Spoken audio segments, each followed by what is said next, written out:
আল্লাহ বলেন জালিকাল কিতাবু লা রাইবা ফীহি জোরে বলেন মারহাবা আর একটু জোরে আল্লাহ বলেন এটা সেই কিতাব যে কিতাবের মধ্যে কোনো সন্দেহ নাই, যে কিতাবের কোনো জেরের সন্দেহ নাই, জবরের সন্দেহ নাই। প্রতিটা কিতাব বই লেখা পড় কবিরা লিখে দেয়, বইয়ের মধ্যে যদি কোনো ভুল ত্রুটি থাকে সংশোধিত করা হবে জানাইলে বলে, ঠিক কি না? যদি ভুল হয়ে যায় রাইটার লিখে দেন এই কিতাব এই বইটার মধ্যে যদি ভুল হয় ভুলটা সংশোধন করা হবে। আর আমার আল্লাহ যে কোরআন পাঠাইলেন কোরআনটাকে বলে এর মধ্যে কোনো সন্দেহ নাই, কোনো সন্দেহ নাই। সন্দেহ করলে তার ঈমান থাকবে না, জোরে বলেন ঠিক কি না? ঈমান থাকবে না, ঈমান থাকবে না। যালিকাল কিতাবু লা কোনো সন্দেহ না আছে, কথা বলে কথা কয় না, কোন সন্দেহ না। এখন মানবে কারা? আল্লাহ বলেন হুদাল লিল মুত্তাকিন, যারা হেদায়েত প্রাপ্ত হবে, যারা আল্লাহর অনুগত হবে, রাসূলের অনুগত হবে। পৃথিবীর মধ্যে কোরআন কেমন ভাবে মানবে? কোরআন যখন ধরবে যেন আল্লাহর সঙ্গে কথা হয়, কোরআনটার মধ্যে যখন হাত লাগাবে, কোরআনটা যখন দেখবে, এই কোরআনটার মধ্যে যখন তাকাবে মনে হবে আমি মাওলার সঙ্গে কথা বলতেছি, মাওলার সঙ্গে দেখা করতেছি, মাওলার সঙ্গে সাক্ষাৎ হয়। সুতরাং একমাত্র ওই ঈমানদার কখনো কোরআনের ভুল ধরবে না। কিন্তু আমার জামানায় আমার যুগে অসংখ্য মানুষ, অসংখ্য ওলামায়ে কেরাম বলতেছে কোরআনের ভিতরে ভুল আছে, কোরআনের ভিতরে জাল, অধিকাংশ আয়াত জাল আছে, অধিকাংশ আয়াত কোরআন নবীর ইন্তেকালের পরে, নবীর ইন্তেকালের পরে অনেকগুলো আয়াত নাজিল হয়েছে, অনেকগুলো সূরা নাজিল হয়েছে। এই বানোয়াট ধোঁকা দিয়ে আমার দেশের কিছু তাফসীরকারক, আমার দেশের কিছু মুফাসসির তারা আমাদেরকে বিভ্রান্তি করা শুরু করেছে। তারা বলে অধিকাংশ আয়াত জাল, অধিকাংশ আয়াত হলো ভুল। ও মুসলমান শুনে নাও, আজকে আমার সমাজ আমার জাতিকে নষ্ট করার জন্য, কোরআনের ভুল ধরানোর জন্য উঠে পড়ে লাগছে। জোরে জোরে চিল্লায় বলেন ঠিক কি না? উঠে পড়ে লাগছে একদল যে কোরআনের ভুল ধরাও। হাজার মানুষ কোরআনের রিসার্চ করতে যায়, অমুসলিম থেকে মুসলমান হয়েছে, কাফের থেকে মুসলমান হয়েছে, যাজক থেকে মুসলমান হয়েছে, ঠাকুর থেকে মুসলমান হয়েছে। মুসলমান শুনে নেন, শুধু খ্রিস্টানদের পাদ্রী থেকে মুসলমান হয়েছে। মাইকেল জ্যাকসনের মতো বড় মুসলমান কনসার্ট যিনি করলেন, উনিও কোরআনকে রিসার্চ করতে যাইয়া মুসলমান শুনে নেন, সঙ্গে সঙ্গে মুসলমান হয়েছে। আজ পর্যন্ত দেখি নাই, কোথাও শোনা যায় নাই কোন মুসলমান পৃথিবীর মধ্যে কোরআনকে রিসার্চ করতে যায় অমুসলিম হয়ে গেছে। তবে অমুসলিমেরা, অসংখ্য মুসলিমেরা এই কোরআনকে রিসার্চ করতে যায় পুরোপুরি মুসলমান হয়ে গেছে। জোরে জোরে চিল্লায় বলেন মারহাবা। কোরআনের ভুল ধরতে এসে দেখা যায় তারাই কি করছে, তারাই মুসলমান হয়ে গেছে। আমার বাবারা যেমন হযরত ওমর ফারুক রাদিয়াল্লাহু তাআলা আনহু, মারহাবা বলেন, আরো জোরে বলেন মারহাবা। হযরত ওমর ফারুক রাদিয়াল্লাহু তাআলা আনহু উনি যখন রাসূলের কোরআন বন্ধ করার জন্য কোরআন যখন পড়ে অসংখ্য ইহুদি খ্রিস্টানেরা পাগল হয়ে যেতে লাগলেন। উতবা, সাইবা, আবু জেহেল, আবু সুফিয়ান, মুসলমান পৃথিবীর বড় বড় নেতারা নবী করিম সাল্লাল্লাহু আলাইহি ওয়াসাল্লাম যখন কোরআন তেলাওয়াত করতেন এত মধু লাগতেন, এত ভালো লাগতেন, এই কোরআন শোনার জন্য ছুটে চলে আসতেন। আজকে যেমন আপনারা ছুটে আসেন, আজ 3টা দিন মিয়াজি সাহেবের তাফসীর শুনতেছেন, শুধু ভালো লাগছে বিলেই ছুটে আসছেন। এরকম নবীজির কাছে ছুটে আসতেন অমুসলিমেরাও পাগলের মতো ছুটে আসতেন কোরআন শোনার জন্য। কিন্তু উতবা, সাইবা, আবু জেহেল, আবু সুফিয়ান তাদের অন্তরের মধ্যে কোরআন লেগে গেছে, কোরআনের প্রতি মায়া।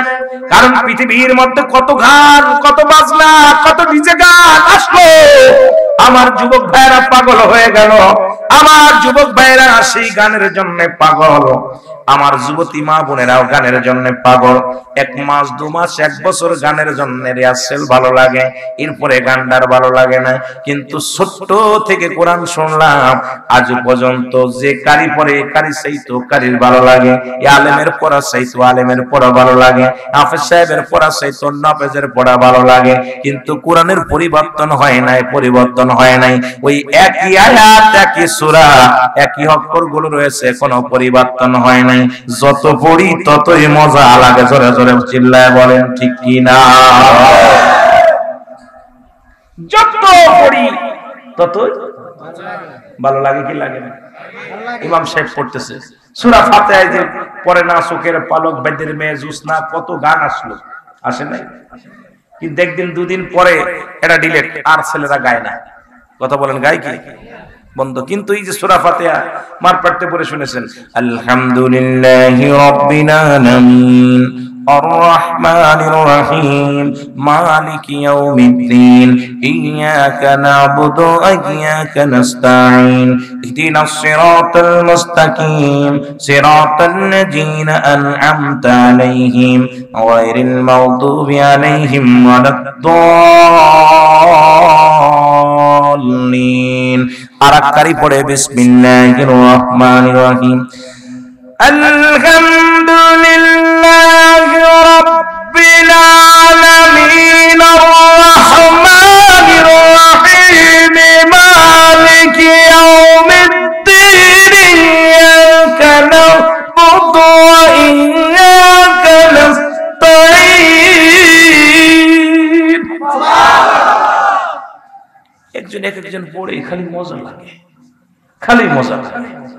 উচ্চৈতর পড়া ভালো লাগে, উচ্চৈতর পড়া ভালো লাগে, উচ্চৈতর পড়া ভালো লাগে।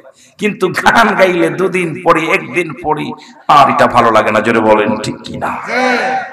আইরে কোরআন, এই জন্য কোরআন শুনলেই মনে হয় অনেক কোরআন। জোরে বলেন ঠিক কি না? আমার ভাইরা, আমার বন্ধুরা, আমার যে কথা বলতেছিলাম,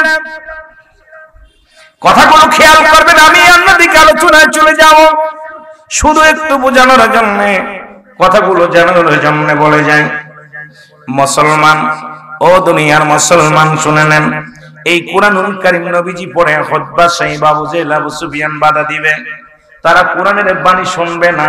কিন্তু রাসূল যখন রাতের অন্ধকারে কোরআনুল কারীম যখন পাঠ করে, ওই খুতবা আবু জেহেল আবু সুফিয়ান সবাই পাগল হয়ে ছুটে যায় নবীর কোরআন শোনার জন্য। জোরে বলেন মারহাবা। কোরআন শুনে রাত শেষ হয়ে গেছে। এরকম আপনারা যেরকম বলছেন যে হুজুর 11:30-11টার ভিতরে কমপ্লিট করবেন, দেখা যায় কোরআন শুনতে গেলে, কোরআনের মাহফিলে বসেছেন, কোন সময় টাইম ছেড়ে দেবে আমি নিজেও কইতে পারি না। বক্তা নিজেই বলতে পারেন, বক্তা এত অসুস্থ, কই ওয়াজ করতে পারতাম না। দেখা যায় বক্তা ওয়াজ করা শুরু করছে, দেখা যায় 2-4 ঘন্টা পার হয়ে গেছে। আমার ভাইরা, আমার বন্ধুরা, আমার গভীর মনোযোগ। কোরআনুল কারীম শুনে সকালবেলা যখন 4 জন চাকরিক ছুটেছে, আবু জেহেলের সঙ্গে হতবার ধাক্কা, হতবার সঙ্গে সাহেবার ধাক্কা, একজনের গায়ের সঙ্গে আরেকজনের ধাক্কা লেগে গেছে। তুমি, ও কয় তুমি, ও কয় তুমি।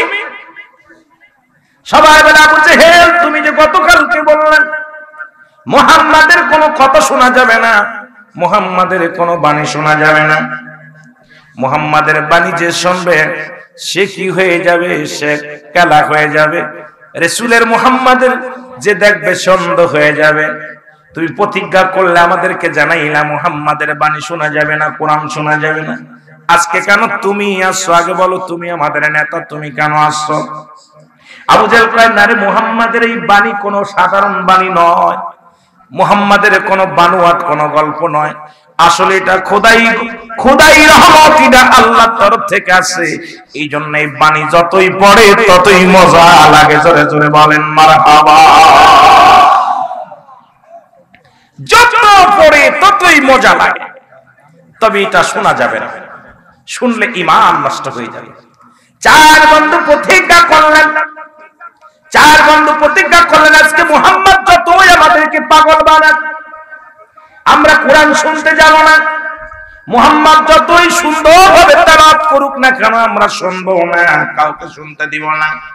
চার বন্ধু বাড়িতে যে ঘুমায় গেলেন, আবু জেহেল, আবু সুফিয়ান, উতবা, সাইবা। নবীজি রাত হয়ে গেল, কোরআন শুরু করছে। কোরআনুল কারীম নিয়ে বসে নবীজি কোরআন তেলাওয়াত করা শুরু করেছে। এমন সময় মুসলমান শুনে নেন, আবু জেহেল চিন্তা করে আজকে তো কেউ আসবে না, আমি মজা মেরে শুনবো। উতবা মনে করে কেউ আসবে না, আজকে আমি মজা মেরে শুনবো। সাইবা মনে করে আজকে কেউ আসবে না, আমি মজা মেরে শুনবো। মুসলমান এরকম করতে করতে চার নেতায় হাজির হয়ে গেছে। আমার নবী ঘরের মধ্যে কোরআন তেলাওয়াত করে, চার নেতা কোরআন শুনতে শুনতে দিন সকাল হয়ে গেছে, বেলা পূর্ব আকাশ উঠে গেছে, কিন্তু কোরআন এত মজা লাগছে ওঠে না। সবাই যখন শলক হয়ে গেছে, চারজনের চেহারা চারজন দেখে ফেলেছে। বলে তুমি কথা দিয়েছিলে তুমি শুনবা না, তুমি কেন আইছো? তুমি কথা দিয়েছিলে তুমি কেন আইছো? তুমি কথা দিয়েছিলে তুমি কেন আইছো? সবাই বলে আবু জেহেল তুমি তো আমাদের নেতা, তুমি তো কোরআন শুনবা না। নবীজিকে দেখার নিষেধ করেছিলেন, কোরআন শোনার কথা নিষেধ করেছিলেন, তুমি কেন আইছো বলো? তুমি কেন আইছো? বলে না রে, আমরা যদি কোরআনের এত পাগল হয়ে যাই তাহলে সাধারণ পাবলিক তো পাগল হয়ে যাবে। আজকে কোরআনের তাফসীর যদি উলামায়ে কেরাম মুফাসসিরগণ সুন্দরভাবে সুন্দর গবেষণা করে, যদি সুন্দর কথাগুলো সঠিক কথাগুলো প্রচার করতে পারত, আজকে সারা বিশ্বের মানুষ কোরআনের জন্য পাগল হয়ে যেত। জোরে বলেন ঠিক কি না? আসলে তা বলবে না, কারণ আমার বিপক্ষে গেলে সে আয়াত আর পাঠ করব না। যদি আমার বিপক্ষে যায় সেই আয়াতের ধারে আর আমি নাই। তাহলে বোঝা গেল আমি স্বার্থের জন্য কোরআন তেলাওয়াত করতেছি, কোরআন বুঝাইতেছি। বর্তমান জামানার মুফাসসির যারা কোরআন তেলাওয়াত করে, ওলি আল্লাহদের নাম পায় না, ওর সম্মান তরিকা বোঝে না, তরিকার কথা জ্ঞান পায় না। কারণটা কি? আসলে ওই আয়াতের মধ্যে তারা যায় না। জোরে বলেন ঠিক কি না?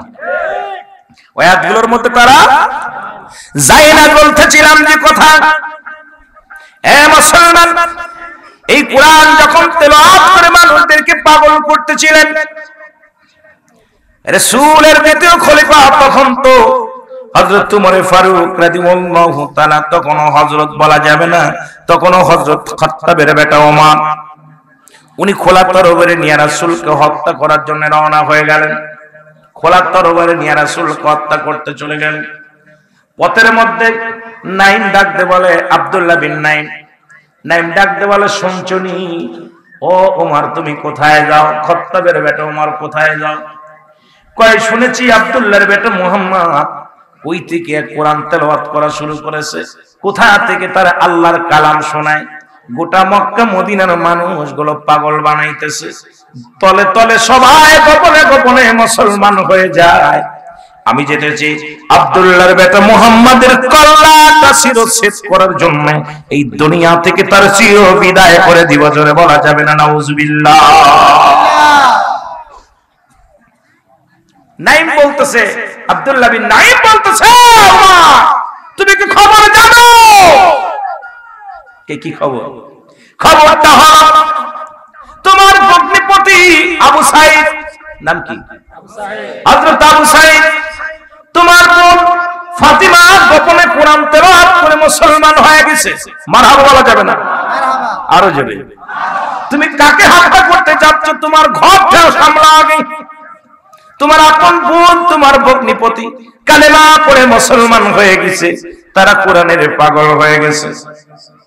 হযরত ওমরের তখন হযরত আগেই তো বলতেছি, এই জন্য হযরত বলে অনেকে বলতে পারেন হুজুর তখন তোমরা ঈমান আনে নাই, যেহেতু ইসলামের দ্বিতীয় খলিফা আমার নবীর প্রিয় সাহাবী, জান্নাতি সাহাবীদের মধ্যে দ্বিতীয় নাম্বার সাহাবী, নবী 10 জন সাহাবীকে জান্নাতের সংবাদ দিয়েছে দুনিয়ার মধ্যে জিন্দা থাকতে। এই জন্য বাবারে আমি সম্মানের সঙ্গে তার নামটা নিই। খলিফা হযরত ওমর ফারুক রাদিয়াল্লাহু তাআলা খোলা তরবারি নিয়ে চোখ দুটি বড় লাল হয়ে গেছে, তো শুরু করেছে বোন ভগ্নিকে মারার জন্য। আল্লাহ নবী যে কোরআন শিক্ষা দিয়েছে, সূরা তাহা, নাম কি? সূরার নাম কি? আরে অনেক আলোচনা, কিন্তু আমি ওদিকে গেলে অন্য আলোচনা শোনাইতে পারবো না, শুধু একটু বোঝানোর জন্য। সূরা তাহা তেলাওয়াত করতেছে হযরত ওমর ফারুকের বোন আর ভগ্নিপতি হযরত ওমর দাঁড়ায় গেলেন। কোরআনের কত দাম! কোরআনের বাণী শুনে হযরত ওমর দাঁড়ায় গেছে। ঘরের ভিতর থেকে আওয়াজ আসে, জোরে জোরে চিল্লায় বলেন মারহাবা। আর একটু জোরে বলেন মারহাবা। দাঁড়ায় আছে, দাঁড়ায় দাঁড়ায় অনেকক্ষণ কোরআন শুনলেন। হঠাৎ করে ভগ্নিপতি মুসলমান আবু সাইদ উনি যখন ঘরের দরজা খুলে দেখতে পাইলেন ওমর খোলা তরবারি নিয়ে দাঁড়ায় আছে। খোলা তরবারি দেখিয়া থরথর করে কাঁপন শুরু করে দিলেন। স্বামী স্ত্রী দুজনেই থরথর করে কাঁপতেছে, কারণ কোরআনের বাণী তো পাঠ করেছে ওমরের বোন, ওমরের ভগ্নিপতি। ওমর তো কোরআন মানে না, নবী মানে না, হযরত ওমর তো কিছু মানে না। এখন ওমরের হাতে আমাদের গর্দান চলে যাবে, ভয়ে থরথর করে কাঁপা শুরু করেছে। আল্লাহু আকবার বলে। হযরত আবু সাঈদ ডাকতে বলে, ভাই ওমর,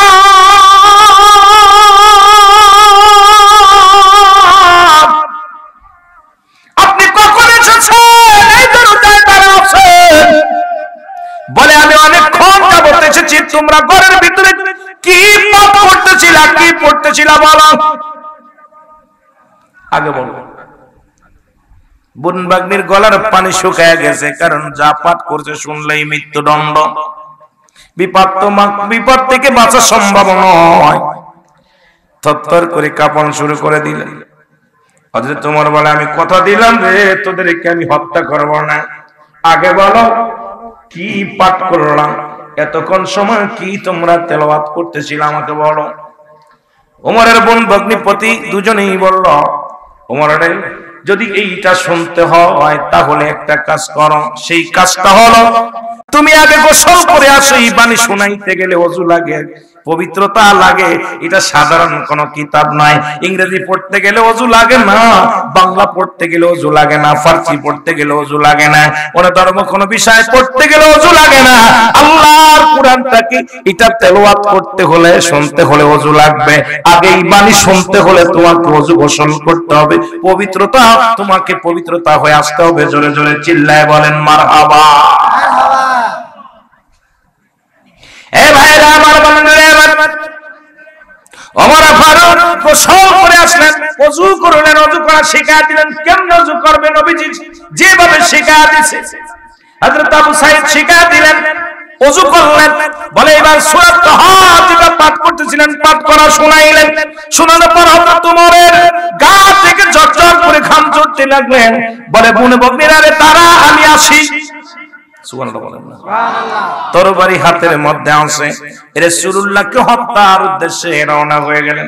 এদিকে খবর আসলেন ওমরে ফারুক খাত্তাবের বেটা উমর খোলা তরবারি নিয়ে রাসূলকে হত্যা করার জন্য রওনা হয়ে গেছে। হত্যা করার জন্য, রাসূলকে হত্যা করার জন্য। নবীর কাছে যে সাহাবীরা বলে, ইয়া রাসূলুল্লাহ, সর্বনাশ, খাত্তাবের বেটা উমর তো খোলা তরবারি নিয়ে রাগান্বিত হয়ে আপনার দিকে ছুটছে আপনাকে হত্যা করার জন্য। আমার নবী বলে, আসতে দাও। সুবহানাল্লাহ বলেন। আসতে দাও। ওমর ফারুক আসলেন, সাহাবীরা যার পজিশন নিয়ে নিলেন। মারহাবা বলেন। মারহাবা। নবীর সাহাবীরা যার মতো পজিশন নিলেন।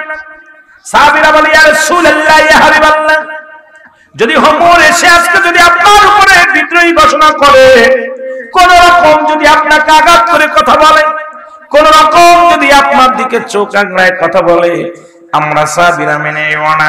আমরা ওমরকে আজকে ছাড় দিব না, হয় জীবন যাবে না হয় জীবন নিব।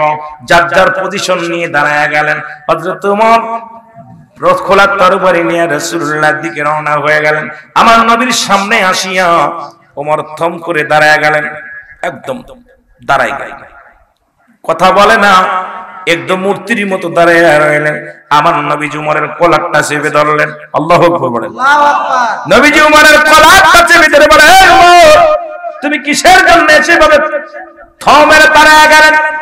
উমর বলে, ইয়া রাসূলুল্লাহ, ইয়া হাবিবাল্লাহ, আজকে আমি আপনাকে হত্যা করার উদ্দেশ্যে আসি নাই, আজকে আপনাকে কিছু শোনাইতে আসি নাই। আজকে আপনি একটু আমার কোরআন তেলাওয়াত করে শোনান।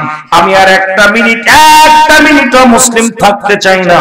আমাকে আপনি কালেমা পড়ায় মুসলমান বানায় দেন। কারণ এত কিতাব পড়লাম, এত গবেষণা করলাম, আজ পর্যন্ত আমার মন কাঁদে নাই, আমার অন্তর কাঁদে নাই। কিন্তু আপনার আল্লাহর কোরআন আমার বগ্নির কাছ থেকে শোনা পর আমার অন্তর কেঁদেছে, আমার দিল কেঁদেছে।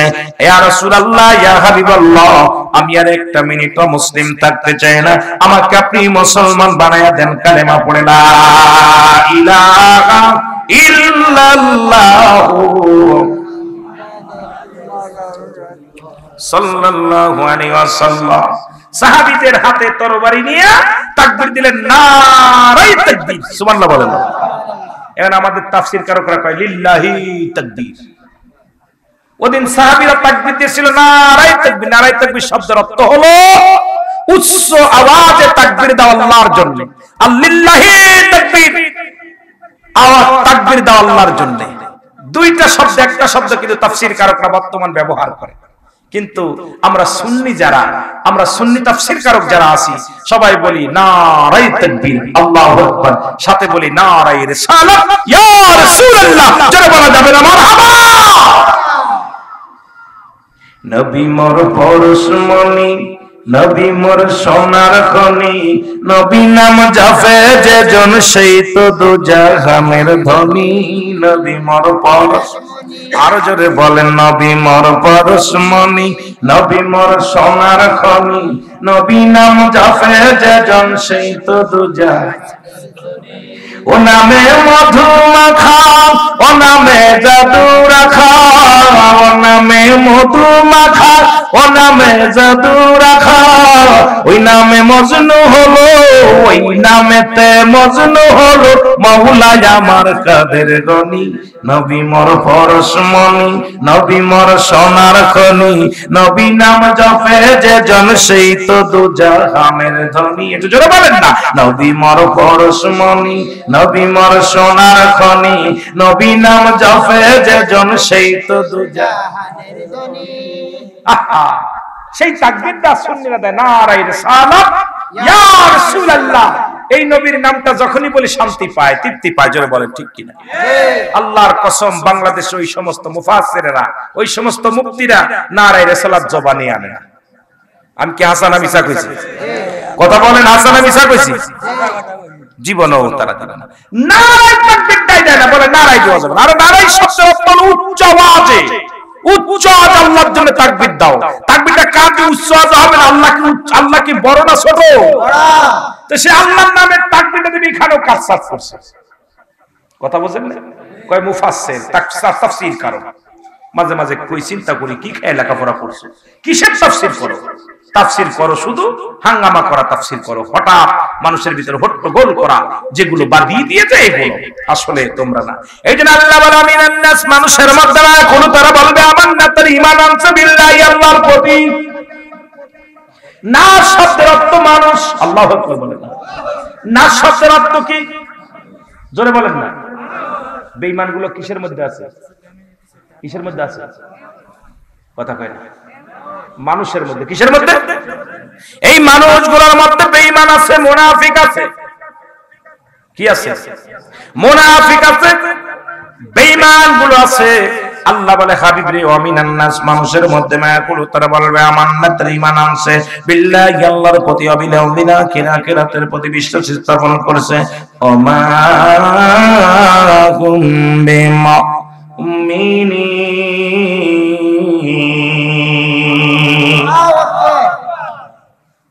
চোর চুট্টা বাটপার সব কোরআন ধরাই দিয়েছে।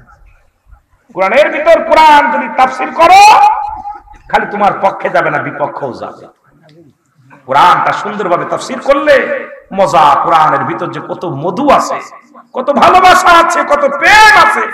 রাজনীতিক, সমাজনীতিক, আপনার কৃষি, সব বিষয়ে পেটনীতি, সব নীতি আছে কোরআনে। কিন্তু আমাদের বুঝার অভাব, বুঝার অভাবের কারণে সাদি উগ্রপন্থী বানাইতেছি। তাফসীর কোরআন মাহফিল দিয়ে মানুষকে একটা উগ্রপন্থী করতেছি। কিন্তু কোরআনের মূল ব্যাখ্যা, মূল শানে নজুল, মূল আপনার যে ধারাবাহিকতা ভাবে তাফসীরটা করলে আমরা জানাইতেছি কোরআন তাফসীর নাম দিতেছি, কিন্তু কোরআনের ওই অর্থ, কোরআন আয়াত পড়তেছি, অর্থ করতেছি, কোরআন পড়তেছি, অর্থ করতেছি। কিন্তু কোরআনের তাফসীর করতে লাগলে যে কয়েকটা বিষয়ের উপরে, কয়েকটা বিষয়ের উপরে আপনার পিএইচডি করা লাগবে, ডক্টরি করা লাগবে, রিসার্চ করা লাগবে, তারপরে কোরআনকে তাফসীর করা শিখতে হবে।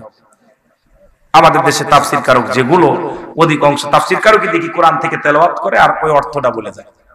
মাঝে মাঝে একটু শানে নজুলটা বলে। এর বাপ, মাজদা, সিগা, এইগুলো আপনার এই ব্যাখ্যা, শানে নজুল, প্রেক্ষাপট, কোন প্রেক্ষাপটে এটা আলোচনা হলো, আসলো, এই আয়াতটা কিসের জন্য নাজিল হলো, এইটা বিষয় নিয়ে যদি আমরা আলোচনা করি, তাহলে করে আমাদের মধ্যে কিসের জন্য আজকে মাহফিলটা হচ্ছে, কি বিষয় নিয়ে আলোচনা হচ্ছে, মাহফিলটার ধারাবাহিকতা আছে। এটার উপরে যখন আপনি রিসার্চ করবেন সুন্দরভাবে আপনি ব্যাখ্যা বিশ্লেষণ দিয়ে আলোচনা করে বুঝাইতে পারবেন। কিন্তু আমার দেশের আমি মাঝে মাঝেই কথাটা বলার পর অনেকেই মনে করে হুজুর একটু বেশি, না বাবা আমি এত বড় জাননেওয়ালা না, আমি বড় পণ্ডিত না, আমি লেখাপড়া আমি যেটুকু জানি এই লেখাপড়ার আমার কোনো মূল্যায়ন নাই, মূল্যায়ন আপনাদের দোয়া। আপনাদের দোয়া, যদিও ডিগ্রি নিয়েছি ওই ডিগ্রিকে আমি মূল্যায়ন করি না, আমার সবচেয়ে বড় ডিগ্রি আপনাদের দোয়া, ওলি আল্লাহদের সম্মান বলার কারণে, তাদের দোয়া, মদিনাওয়ালার প্রেমের মালা গলায় পড়ার কারণে হয়তো দুই চারটে কথা বলতে পারি, নয়তো আমার মতো গোলামের মুখ দিয়া কথা বাইর করা সম্ভব না। একটু জোরে বলেন আল্লাহু আকবার। এই যে নবী মোর পরশমণি, নবী মোর সোনার খনি, যেই বলছি এক মৌলবী বলছে নবী নাম নেওয়াই শিরক। আমাদের দেশে এক কুতুব মৌলবী, আমি আশ্চর্য হয়ে গেছি, আরে কানা মৌলবী কেমনে বললো যে নবী নামটা নেওয়াই শিরক? নাউজুবিল্লাহ বলবেন না? বলেন দি নবীর নাম নিয়ে যদি এই কথাটা যদি মুফাসসির বলে, মুফতি সাহেব বলে, আপনারা কি করবেন? এখন ভাই বললো বা আমি বললাম, বলে চিন্তা করেন মাওলানা সাহেব কইতে পাইলো, ভাই কোথা থেকে পেলো? আমি যদি বলি উনি আমাদের ইকবাল ভাই, উনি কবে রুহুল আমিন ভাই যেহেতু বলছে, তাহলে আমরা নাই চিন্তা করব, বললো কাট্টা মুনাফিক বলছে, কিন্তু আপনারা সাধারণ ইকবাল ভাইয়ের সামনে বলে গেল নবী নাম নেওয়াই শিরক, তো নিশ্চিত মনে হয় জায়েজই আছে, না তো ভাই বলতো কিছু কথা কইতেন নি। ইমান চোরে ধরছে, জোরে বলেন ঠিক কি না? একটু মুহাব্বতের সঙ্গে দুরূদ শরীফ পড়েন, আল্লাহুম্মা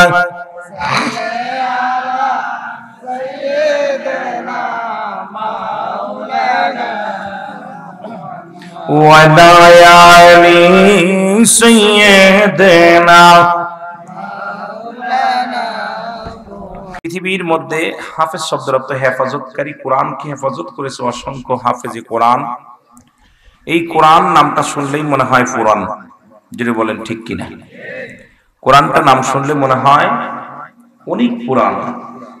আজ পর্যন্ত কোরআনের একটা আয়াত, কোরআনের একটা জবর, কোরআনের একটা নুকতা, কোরআনের একটা আয়াত পৃথিবীর কোনো মানুষ খণ্ডন করতে পারে নাই, এটাকে আপনার বাদ দিতে পারে নাই, অতিরিক্ত করতে পারে নাই, জোরে বলেন ঠিক কিনা?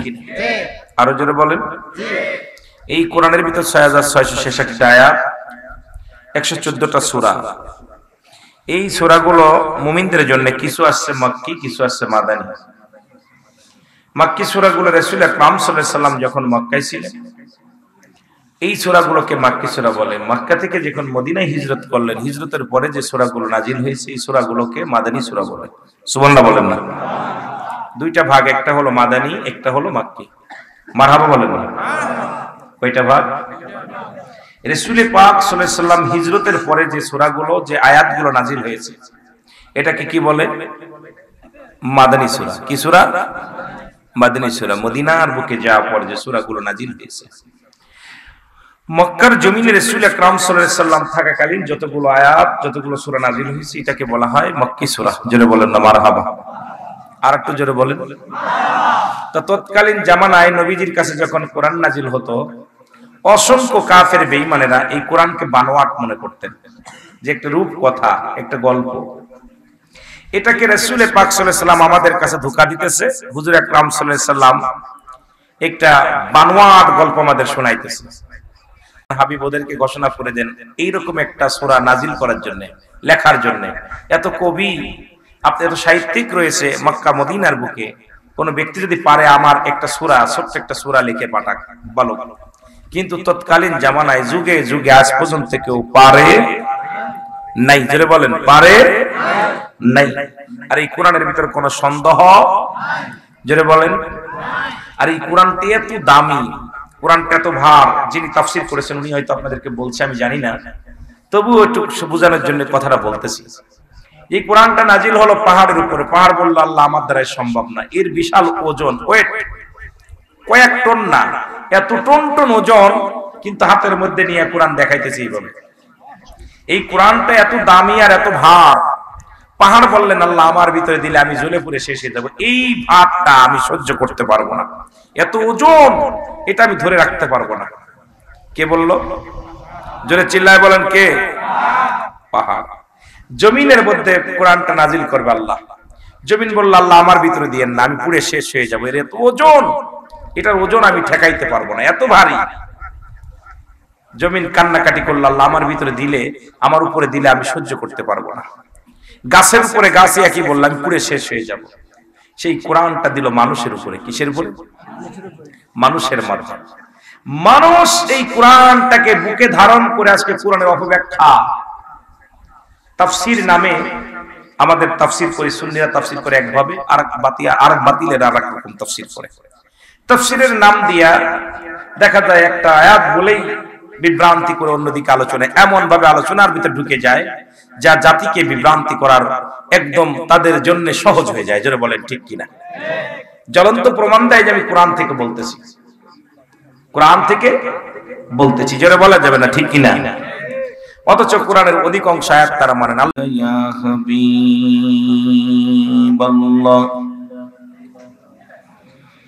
الصلاة والسلام عليك يا شافي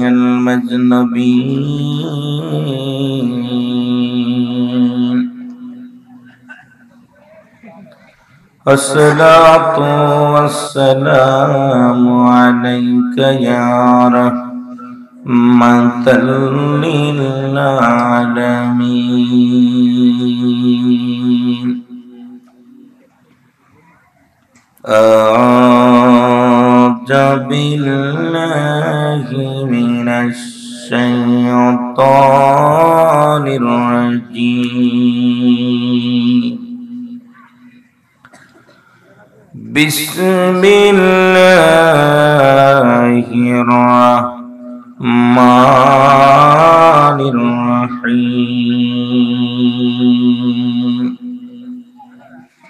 قل هو الله أحد الله الصمد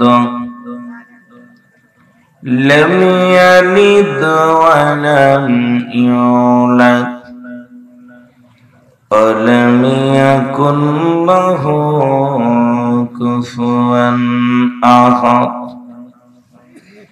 بسم الله الرحمن الرحيم إن الله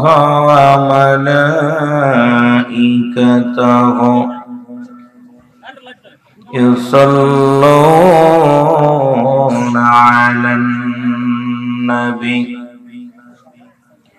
يا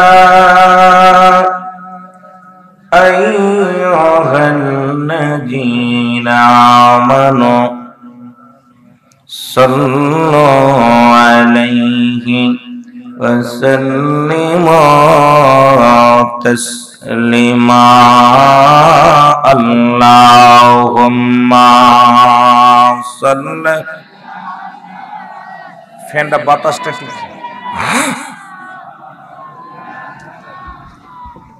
وعلى آل سيدنا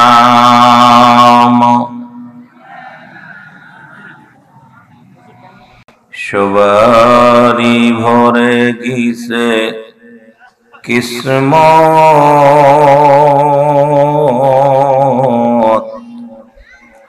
পাপে নেমে গিয়েছে জুলমত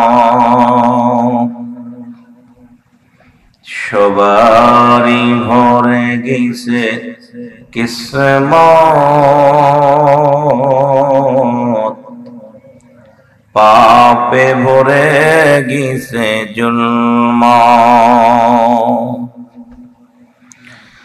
হানাহানি হট্টগোল সমাজের মাঝে क्यों नहीं मानियो खुदार विधान के जुलुमे जुलुमे आजी जुलुमे जुलुमे आजी ভরেছে দেশটি মদের জুলুমে জুলুমে ভরেছে দেশটি মদের সবারই ভরে গেছে किस्मत पाप नेमे गिसे जुल्मत पाप नेमे गिसे जुल्मत ला इलाहा आरो जोरे ला इलाहा मोहब्बत ला इलाहा ला इलाहा मोहम्मदुर अल्लाह कौके बनाइला नबीउल्लाह कौके बनाइला खलीलुल्लाह उगनुर मोहम्मद सल्लल्लाहु अलैहि मोहम्मद सल्लल्लाहु ला इलाहा इल्लल्लाह जोरे ला इलाहा ला इलाहा ला इलाहा मुहम्मदुर রাসূলুল্লাহ সাল্লাল্লাহু আলাইহি ওয়াসাল্লাম। একটু মহব্বতের সঙ্গে স্মে জাতের জিকির করে।